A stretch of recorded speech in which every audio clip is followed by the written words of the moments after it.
하나님의 말씀 제가 봉독하도록 합니다. 이사야서 41장 10절의 말씀입니다. 두려워하지 말라, 내가 너와 함께 함이라. 놀라지 말라, 나는 내 하나님이 됨이라. 내가 너를 굳세게 하리라. 참으로 너를 도와주리라. 참으로 나의 의로운 오른손으로 너를 붙들리라. 아멘. 여러분, 오늘 이 시간 모정희 전사님 두려움의 강을 만나면 이란 제목으로 하나님 말씀 선포하실 때에 우리 하나님의 놀라운 크신 은혜 받는 시간 되기를 예수님의 이름으로 축복합니다. 아멘. 전사님 나오실 때 우리 할렐루야, 우리 두 손 들고 환영하며 우리 영접하십시다. 전사님 할렐루야. 오늘 말씀은 제가 무엇을 할까 하다가 갑자기 이사야 41장 10절 말씀을 제가 말씀으로 함께 나누고자 합니다. 이 말씀은 아까 봉독했겠지만 우리가 참으로 많이 들었고 암송했던 구절이지 않습니까?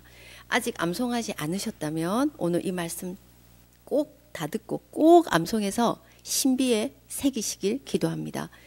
왜냐하면 어느 날 삶이 녹록하지 않을 때 문득 이 암기한 말씀으로 위로를 얻고 다시 일어나는 시간이 될 수 있기 때문입니다. 여러분, 요즘 일어나는 일들을 보면 정말 두려워하지 않는 게 이상하지 않습니까?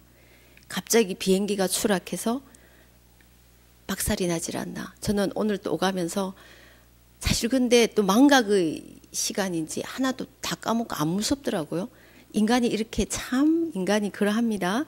또 진흙탕 같은 정치권의 싸움에 어떻게 우리 국민이 밤새워 나라 걱정을 하는 이 시대가 되었습니다. 저는 김포공항에 내리면 택시를 타는데 올 때마다 딱 분위기를 보고 택시 운전하시는 분이 대화가 될 것 같은 삘이 통하면 제가 딱 이렇게 나라가 걱정되시죠. 부처는 어떠하십니까? 제가 화두를 던지거든요. 분위기 보고 그랬더니 오늘 같이 또 그렇지요 이러면서 기도하면서 왔습니다. 진짜 기도 어떨 때는 크리스찬도 만난다니까요. 그럼 나라 기도를 한다. 어느 이렇게 누구 편을 드는 게 아니라 진심으로 나라 걱정하면서 한결같이 우리나라가 이렇게 자유 대한민국을 이렇게 지켜야 한다 이런 말씀으로 진짜 기도합니다. 네, 그때마다 이 오는 길에서 저는 이미 부흥의 역사를 이렇게 시작하고 오거든요. 또 뭐냐면은 물가가 또 얼마나 비싼지요. 제가 부산에서 과자를 일부러 사가왔지만 과자가 비싸더라고요. 예전에 비해서. 또 가슴을 쳤습니다. 그리고 돈. 또 정보는 얼마나 많습니까? 그리고 유튜브나 이런데 뭐 이렇게 보면 AI인지 사람인지 난지 저 이제 헷갈리더라고요. 이게 진짜인지 가짜인지 진짜 모르는 세상이 되어버렸고요. 또 하나 헐리우드. 여러분 우리 모두의 그 뭐라고 할까 로망이잖아요. 그런데 그게 다 타버렸잖아요. 완전히 다 타버린 거예요. 무려 73조라는 어마어마한 천문학적 손실이 일어났는데 여기서 또 하나 우리 대한민국이 나타납니다.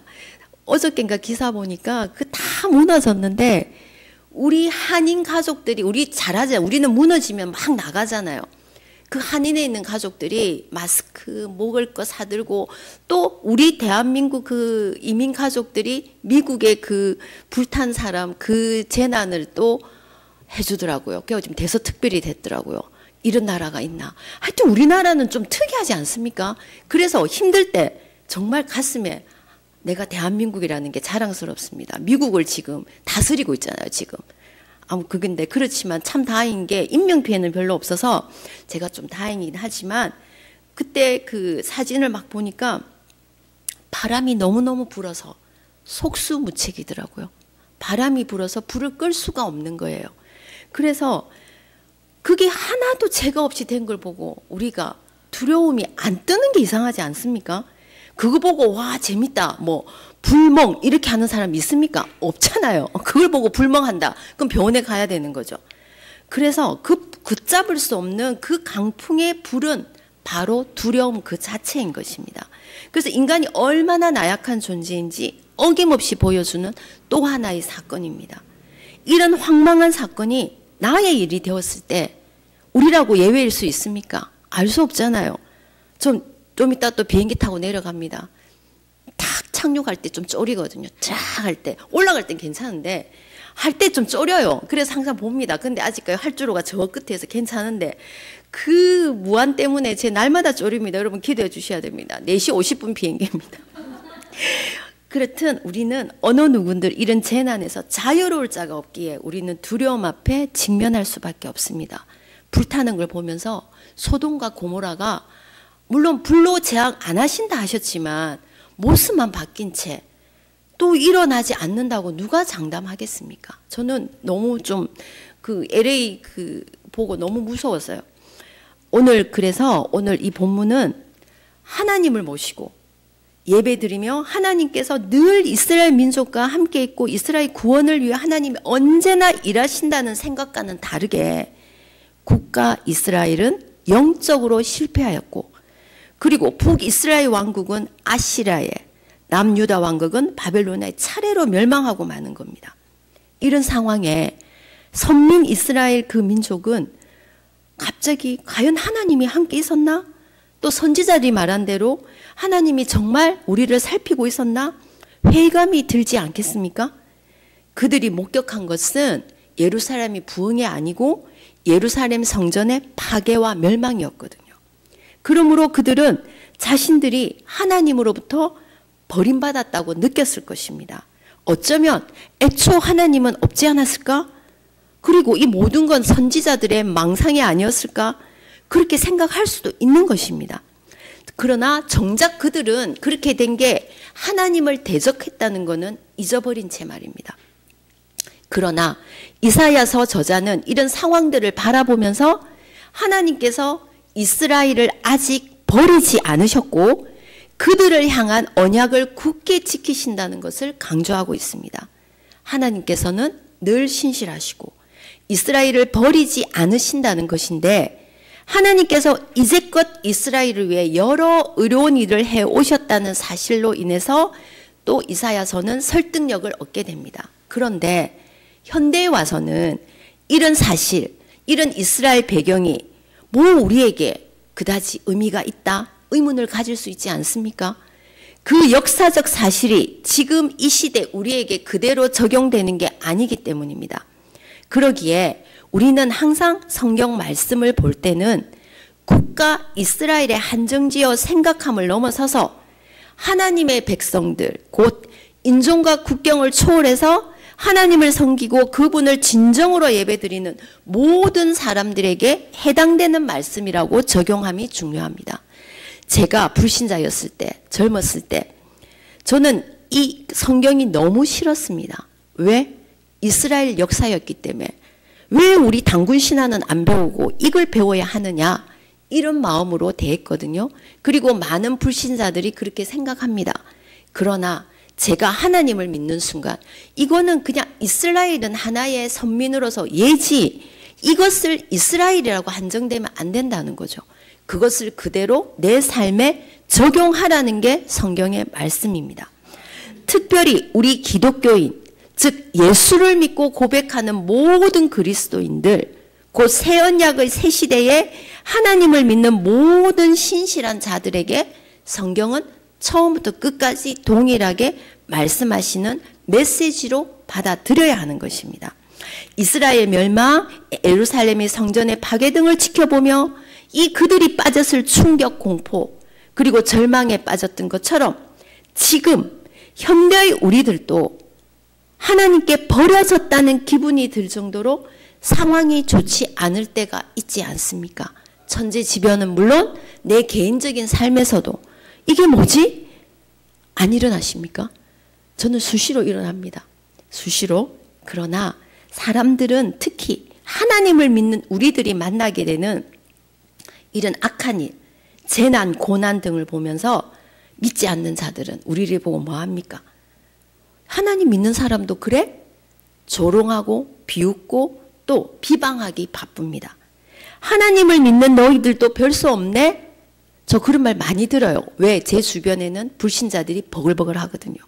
근데 그들이 바로 제 모습이기 때문에 저는 전혀 부대낌은 없어서 얼마나 감사한지 모릅니다. 그냥 안타까운 뿐이에요. 그래서 종종 우리는 하나님께서 우리를 버리셨고 또 어쩌면 하나님이 없지 않나? 불교적으로 얘기하면. 근데 불교도 전생 뭐 이런 게 있는 것처럼 업을 짓는다 하면서 하나님 비스무리하게 믿어요. 그런데 완전히 무신론자도 있지 않습니까? 그 무신론자들은 이 신이란 종교라는 것은 하나의 만들어진 것이다. 특히 공산주의가 그렇잖아요. 아편이다. 그렇게 해서 공산주의에서는 제일 먼저 종교를 없애는 거잖아요. 그래서 이 마찬가지입니다. 여기 우리 이 지금 본문에 나오는 것도 북이스라엘 남유다가 다 멸망했고 히브리인들은 강대국으로 잡혀갔고 그런 상황인데 여기 이사야서에서 하나님은 어떻게 말씀하십니까? 고레스 대왕을 통해서 반드시 구원하는 역사를 보여주고 있습니다. 그리고 하나님께서는 그분의 독자 메시아 누구를 보내십니까? 예수님을 보내셔서 로마 제국에 대항하는 사랑의 제국 곧 하나님의 제국을 통해 이스라엘을 구원하기에 이르렀습니다. 아니 우리 온 인류를 구원하기에 이르게 된 거죠. 그리고 하나님 사랑의 나라는 지금도 세계 곳곳에서 수많은 기독교인을 통해 확장되고 이루어지고 있습니다. 이 모든 것을 봤을 때 하나님께서는 자신의 백성을 절대로 결단코 버리지 않으시는 것입니다.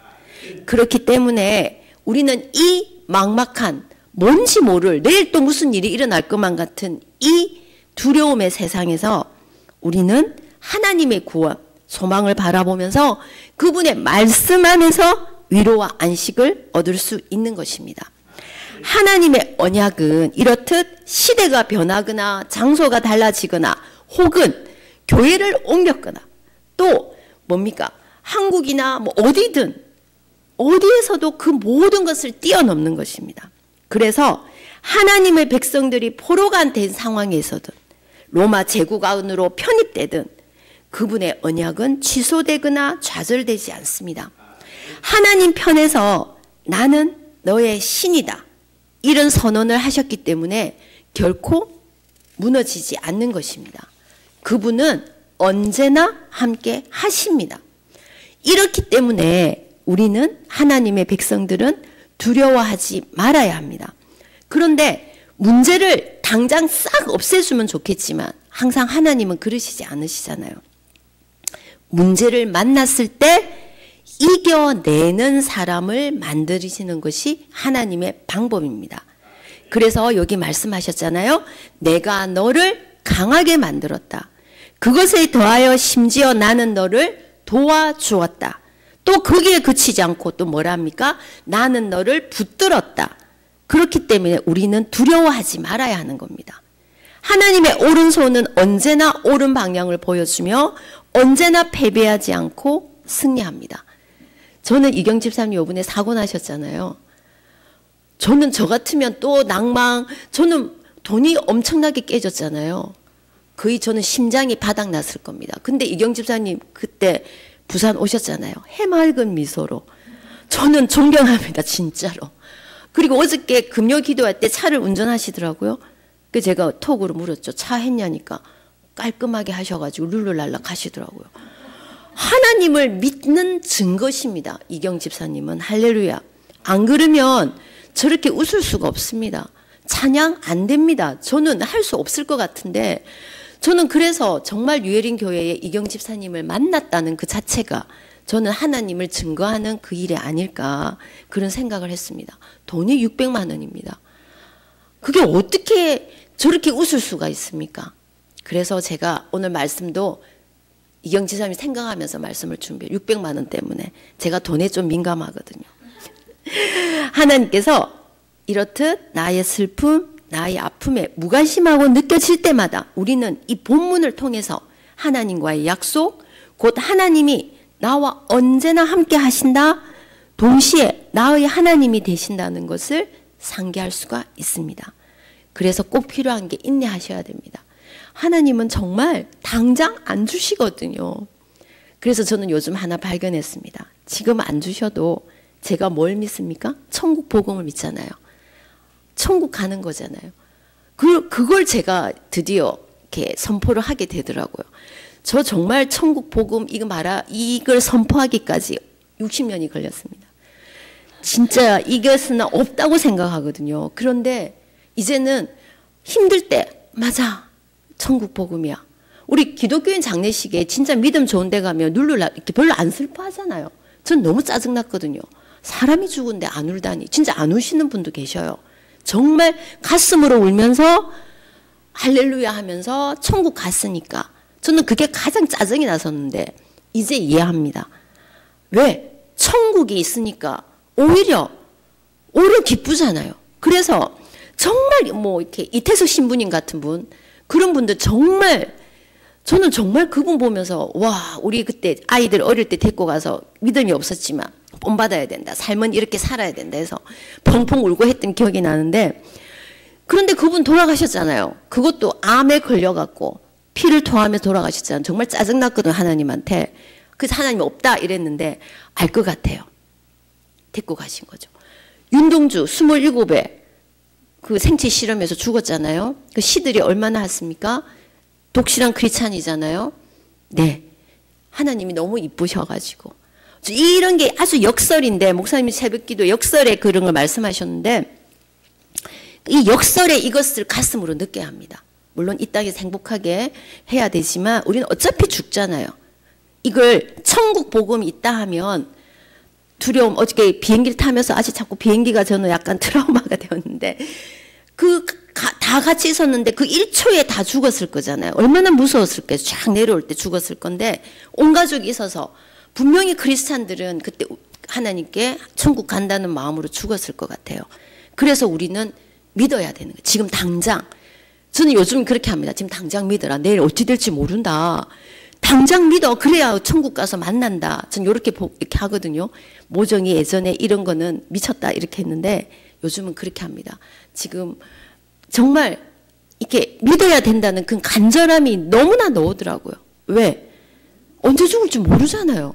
그럼 내 정말 사랑한 사람 천국 가서 만나고 싶지 않으십니까? 저는 만나고 싶거든요. 그래서 손잡고 가야 됩니다. 아무튼 우리는 두려워 마라 그렇게 하셨어요. 그런데 늘 두렵잖아. 이렇게 하면서도 두려워요. 돌아서면 또 까먹어요. 나가면 또 까먹어요. 또 두려워요. 그래서 제가 세워보진 않았는데 두려워하지 마라가 365번 나온대요. 그게 맞는가 안 맞는가 하기는 안 했지만 저는 그것도 또 아멘 했죠. 왜? 우리가 365번이니까 하나님께서 우리가 얼마나 두려워하면 매일 하루 한 번 두려워하지 말라라고 이렇게 하셨을까, 그렇게 하셨던 것 같습니다. 그렇다면 우리의 두려움은 무엇이라고 생각하십니까? 우리는 두려움의 원인을 알아야 됩니다. 하나님이 협박하십니까? 아니시잖아요. 여기 예전에 우리 잠시 났다던 사람의 기억나시죠? 하나님 믿어요. 그런데 자기가 과거에 대한 어떤 죄가 있나 봐요.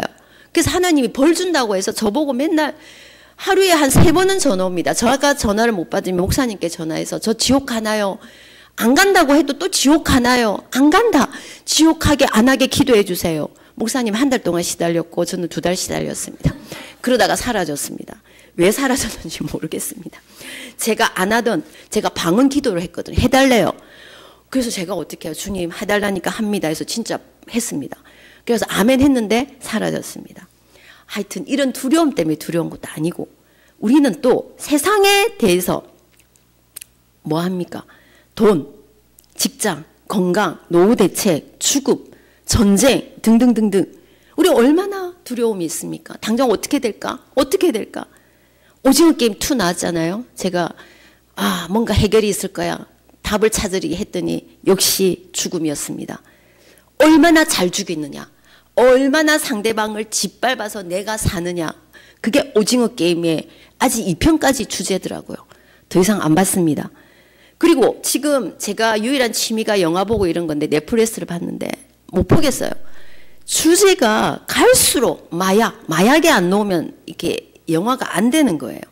그리고 뭐 이렇게 상류층의 뭐 스캔들 불 이런 거 있잖아요. 그런 거 전부 돈 이렇게 되는 거예요. 그래서 우리 성경에도 하나님과의 대적하는 딱 그게 사탄 마귀가 아니라 정확하게 만몬으로 딱 나오잖아요. 가장 많이 대적하는 거. 그래서 지금 이 시대는 돈이 없으면 바로 생명의 위협을 느끼는 이런 시대가 되었습니다.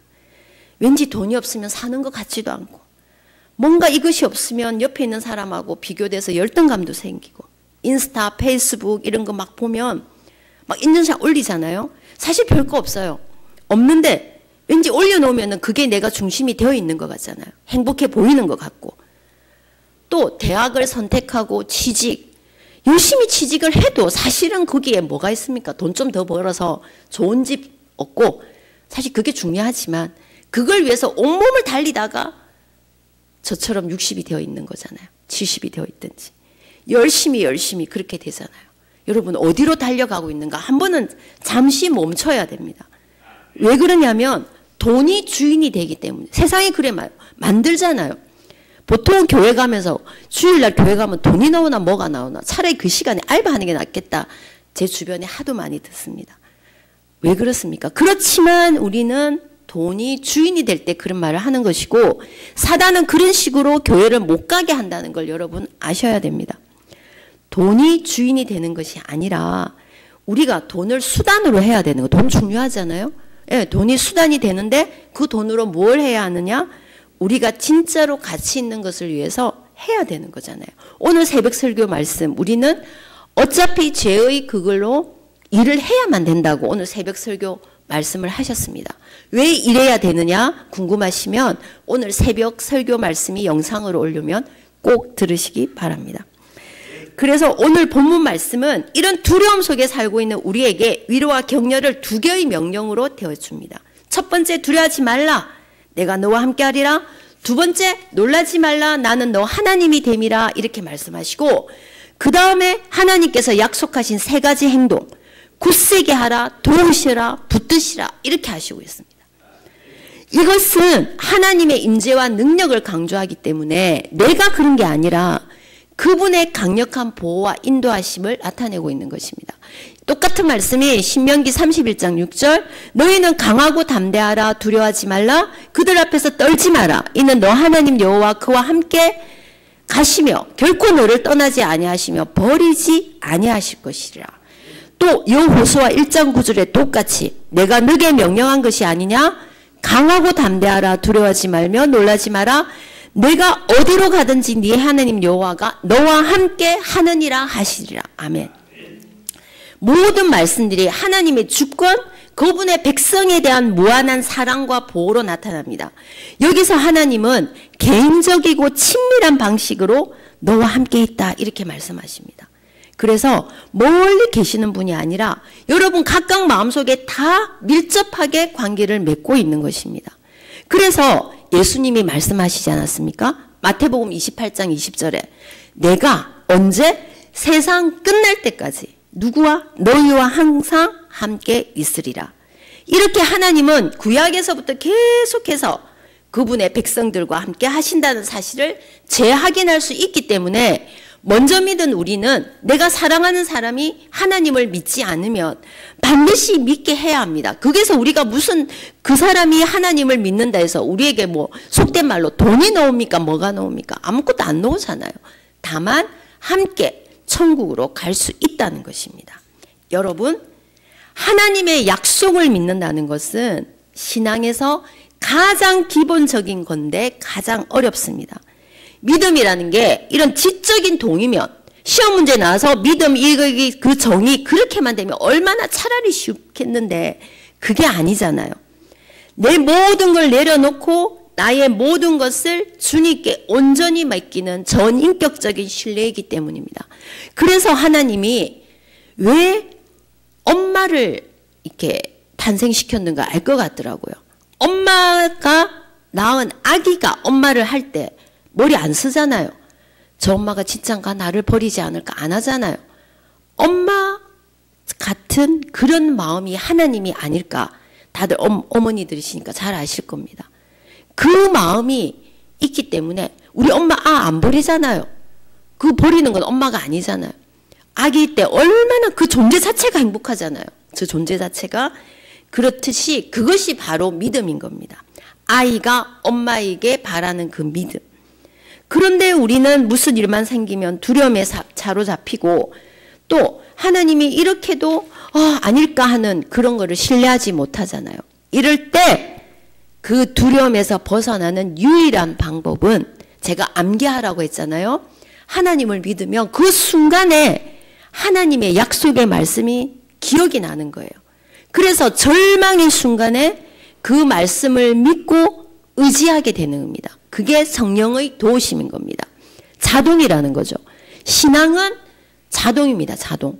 그렇기 때문에 그게 뭐 갑자기 그런 게 아니라 늘 말씀을 가까이 하고 항상 말씀 가운데 깨어 있어야 하는 것입니다. 왜 주일 예배를 드려야 하고 왜 새벽 기도를 허락되면 해야 하느냐? 바로 우리가 두려움의 강 앞에 섰을 때 우리가 모세처럼 홍해에 있을 때 뭐 막대기가 있는 것도 아니고 우리가 모세처럼 선지자도 아니지 않습니까? 그러나 그 모든 게 모세의 막대기가 바로 하나님의 말씀인 것입니다. 하나님의 약속의 말씀을 읽고 듣고 공부하고 깨닫고 암송하면서 묵상하기를 게을리하지 않아야 합니다. 갑자기 문제가 생겨서 당장 무슨 일이라도 일어날 것 같을 때 있잖아요. 그럴 때 두려워 말라. 내가 너와 함께 하느니라. 이 말씀을 굳게 붙잡고 되뇌이면서 이 말씀이 뭐가 되느냐? 칼이 되거든요. 그래서 칼을 휘두르십시오. 그래서 두려움을 통해 나를 쓰러뜨리려던 그 마귀가 내 말씀의 칼에 넘어져 놀래서 도망가는 것입니다. 우리 인간은 어리석게도 이렇게도 확실한 하나님의 약속의 말씀을 너무 쉽게 잊어버립니다. 그리고 또 어려움을 계속 겪다 보면 때로는 하나님께서 안 계시겠지? 그렇게 생각하기도 합니다. 당연함입니다. 그러나 잊지 마십시오. 하나님께서는 우리에게 약속하신 대로 그 어떤 상황에서도 우리와 함께 하십니다. 그래서 우리는 어떤 어려움도 하나님의 도우심으로 다 이겨낼 수 있습니다. 두려워 말라. 내가 너와 함께 하느리라고 하시는 하나님의 약속의 말씀을 믿음으로 아무것도 두려워하지 않는 그런 성도가 됩시다. 아주 멋진 찬양이 있습니다. 어린 양들아 두려워 말아라. 함께 찬양합시다. 두려워 말라 어린 양이여 나 있는 곳에 주는 계시니 이 밤이 지나 새벽 올 때까지 내 선한 목자 함께 하시리라. 오직 믿음 만사 형통하리.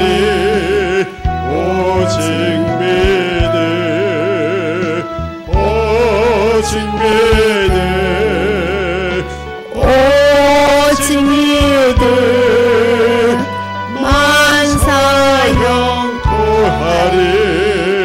오직 믿음. 기도하겠습니다.